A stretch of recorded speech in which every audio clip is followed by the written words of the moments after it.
บสาน2524พระมหาราชครูเกษราปัญญาปรมาติกาจารย์จากวัดดับไผ่เชียงใหม่สืบสานเวลาผ่าน131 ปีนานไกลวัดพระบาทอุดมรุ่งเรืองงามตาเจ้าน้อยบุญธรรมสาขาหลวงปวงเชียงใหม่ปกครองหัวเมืองฟ้าทุ่มเทแรงกายแรงใจทุกชาติพันธุ์รวมใจรักษา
บล้อลำธารเที่ยวดอยอ่างขา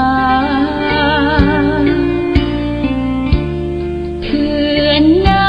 ำแม่นางเยี่ยมชาวบ้านยางป่าคาดอยลางกลางถ้ำผาพึ่งพนาป่า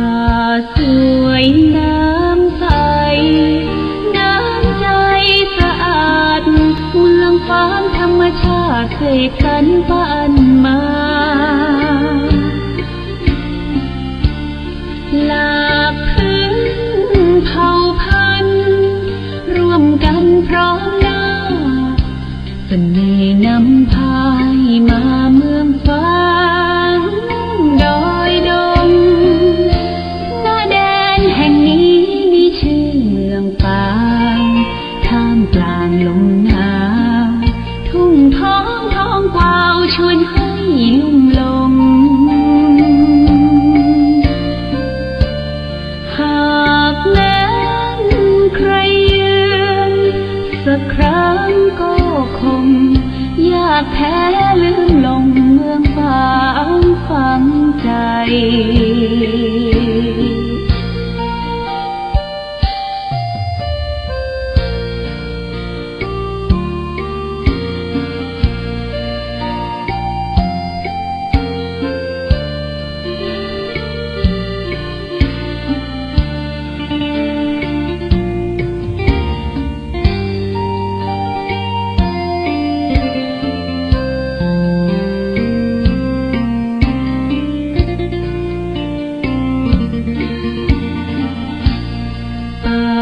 สวยน้ำใส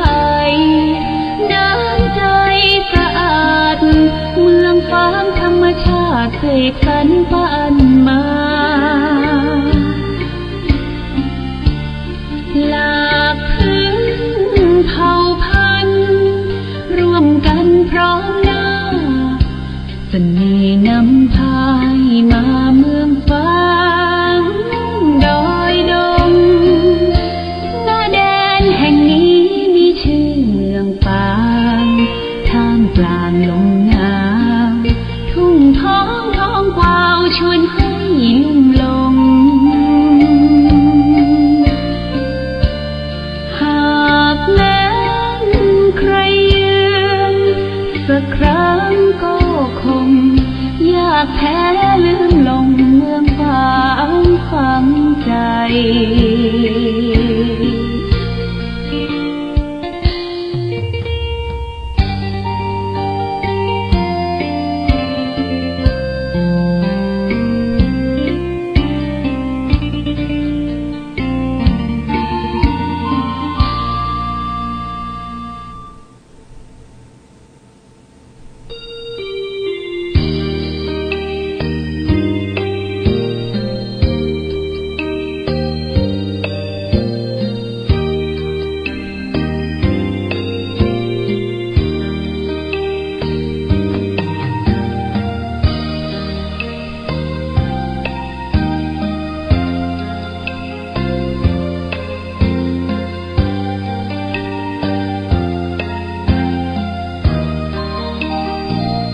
เวียงฟ้างเมืองบุญอุ่นไอ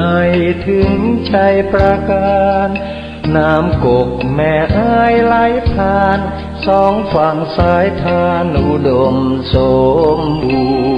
รณ์เมืองไม้งามอารามเอื้องหลวงดอกคูณชูช่อโรแสงอรุณเหมือนบุญหนุนนำให้มาแม่อายยามนี้ไม่มีเสียงใครสะอื้นสวยสดผู้สาวงามชื่นยามยิ้มละรื่นชื่นในอุราช่างงามพร้อมผุดผ่องผิวพรรณจัญญาช้างเผือกในพุ่มพันนาเพียงพบศพตาพาใจอาวรณ์พระเจ้าพรหมสร้างสมเวียงชัยประการ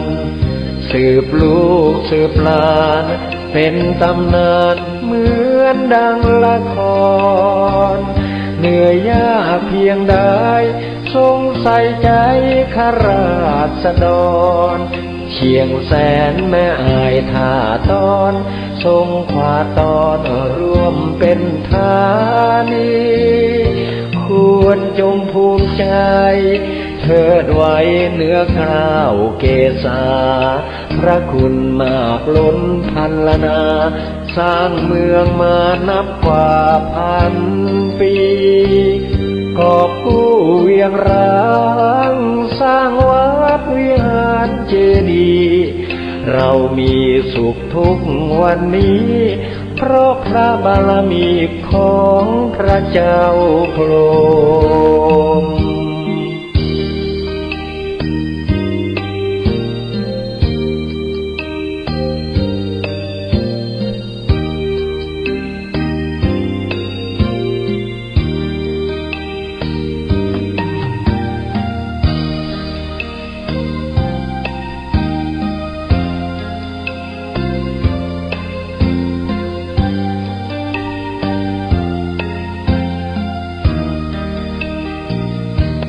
พระเจ้าพรหมสร้างสมเวียงชัยประการสืบลูกสืบหลานเป็นตำนานเหมือนดังละครเหนื่อยยากเพียงใดทรงใส่ใจข้าราษฎรเชียงแสนแม่อายท่าตอนทรงขวาตอนร่วมเป็นธานีควรจงภูมิใจเทิดไว้เหนือกล้าวเกษาพระคุณมากล้นพันละนาสร้างเมืองมานับกว่าพันปีกอบกู้เวียงร้างสร้างวัดวิหารเจดีย์เรามีสุขทุกวันนี้เพราะพระบารมีของพระเจ้าพรหม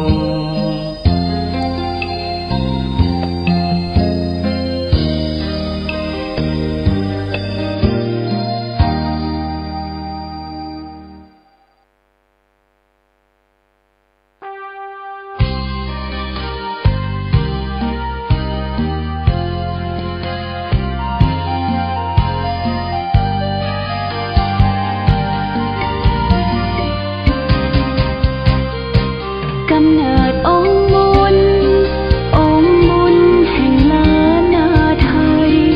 ครูบาเจ้าถิ่นให้แดนผู้มีจิตใจเปี่ยมล้นคุณธรรมเลิศล้ำวิไลชวนของดีงดงามเลิศล้ำเพื่อหวังกระทำเนื้อปรารถนาพุทธภูมิธรรมสาเป็นหลักธรรมน้อมนำมาปฏิบัติชุ่มเย็นทำโดดเด่นชัดไม่เกลียดไม่โกรธและไม่โมโหเรียบร้อยจะรักรันที่ต้องรอยอ่านทางด้านละของพุทโธนะโมพุทธายะเห็นเหตุสรีระเยี่ยมชาผู้คนกราบไหว้วางกลางธรรมพัดผู้ฟื้นนายึดใจเรื่อยมาองค์บาสีให้ไทยลำฟ้าธรรมชาติทั่วทิศกันบ้านมาทั่วแคว้นดินแดนไทยขอพรกราบไหว้พันใจพร้อมบารมีอนุสาวรีย์แห่งครูบาสวยใดให้คู่แดนแห่งนี้สำนักวิปัสสนานักโมตาแห่งนี้วัดพระบาทชุดงให้ท่านชื่นชมทั้งบารมีเชิญชวนญาติโยมน้อมถิ่นใครบารมีขององค์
วิชัย